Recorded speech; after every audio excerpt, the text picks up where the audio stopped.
Hey everybody, thought I would just put together a quick tutorial on how to use the entry forms for the track meets. And what I have up on my screen right now on the left side here is what you will see when you go in to enter your team. And on the right side here is what the clerk sheets will look like. So that way, as I enter things on the left, you can see the results and what's happening on the right, and hopefully that will help make sense. And so over here on the Robinson Boys tab, I'm just going to just start entering clever names like Robinson 1. And as soon as I hit enter, you'll see on the right that that person is put into the proper lane. Robinson 1 is Robinson's fastest runner, so they go into lane 4. When I put in Robinson 2 and enter that, that goes in as Robinson's second runner. It's lane 7. When I put in Robinson 3, right now the computer doesn't know whether there will be 2 heats or not.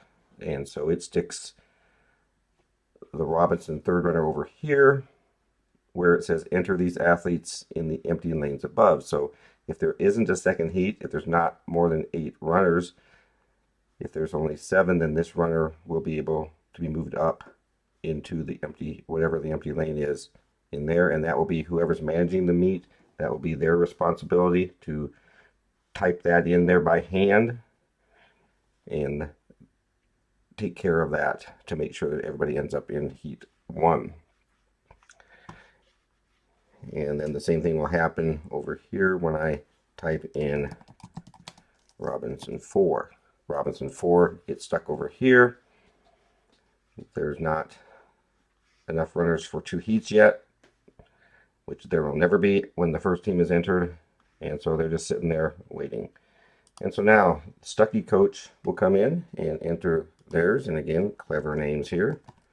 Stucky 1, and Stucky 1, as you can see over here on the right, goes in the correct lane, and then Stucky 2, Stucky 3, and Stucky 4. And at this point there are 4 runners, still not enough for 2 heats. And so let's say that for whatever reason, maybe because the Wilbur coach isn't that clever or isn't that good at coaching hurdles, that Wilbur has no boys hurdlers. These would be the only 8 runners. The meet manager would then be responsible for moving these in to the different lanes, and I would just alternate Stucky and Robinson in the different lanes. Good luck putting somebody in lane 5 that's not Stucky or Robinson, but put them in, be fair, and then you have your heat set up. It's a little bit more labor intensive, but kind of necessary if there's not enough runners to form 2 heats. But let's say the Wilbur runner or the Wilbur coach finds a runner. As soon as this runner is entered, if you watch what happens on the right, all right, it now detects that there are 9 runners, and therefore there's going to be 2 heats. So notice that the 1s and 2s have been moved to heat 2, because heat 2 is always the fastest of the heats. The 3 and 4 runners have been moved to heat 1, and now there's nothing for the meet manager to do. The meet lane assignments are as they should be. And as the Wilbur coach finishes, Wilbur 2, notice that went into heat 2. Wilbur 3 should go into heat 1, and Wilbur 4. So now we have 2 full heats of 6 runners each, and everything is good. So again, the time that the meet manager is going to have to do some manual work is when there are not 8 entries. Then they'll have to come back where heat 2 now appears. And I don't know if you noticed or not, but if I delete these guys out for Wilbur, when this last one is deleted, where it says boys heat 2 now, it changes back to enter these athletes in the empty lanes above. So if these instructions are here, it's just a reminder to the meet manager they got to make that move and type those in by hand. but put the wheel runners back in, we have 2 heats. And then you would just go through and do that for each of your events. Type in your runners down through the 100 meters, 1600 meters, 400 meters, 800, etc. For the relays, same thing's going to happen. Team 1, Team 2, Team 3, Team 4. And on the relays, it's very important that you only type in last names. And the reason for that is if you type in the full names, let's do a boys 4x1. So here's Wilbur, Team 1. If I have, we'll make up some names here. Will Smith, Johnny Carson. Oh, I'm not good at coming up with good names, so I'll just put myself in there. There's a sure loss right there. And then I'll put my wife in again, not good with coming up with names. Notice that over here where the names are, it's shrinking them down to fit. So if you have first and last names, it's going to have to shrink them more. And then if I go in and just delete the first names,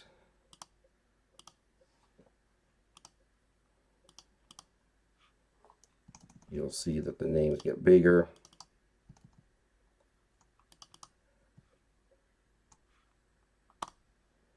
And now they're actually over here on the meat side, or on the clerk's sheet side, they're actually readable because they're bigger. So again, when doing the relays, just type in last names, and that will help make that readable for the people who have to read it. That is just about it. The field events take care of themselves. The long jump, you can see the schools are already in there. It'll put the names in.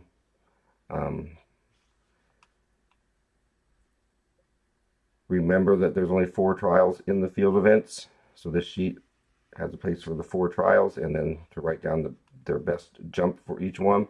Automatically puts the date in. Again, you can print these out and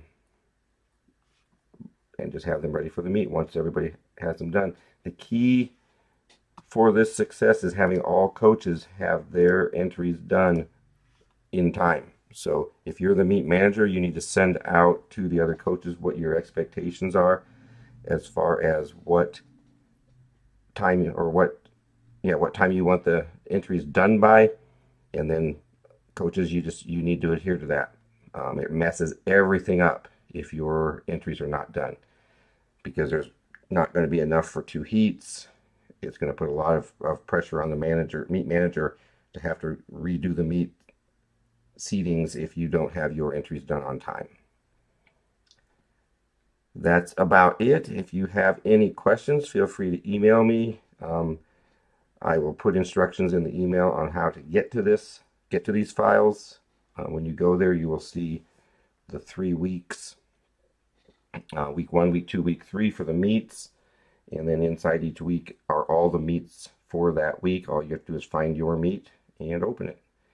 There is a problem that might occur. So if you go to open the file and somebody else already has it open, you cannot work on it at the same time.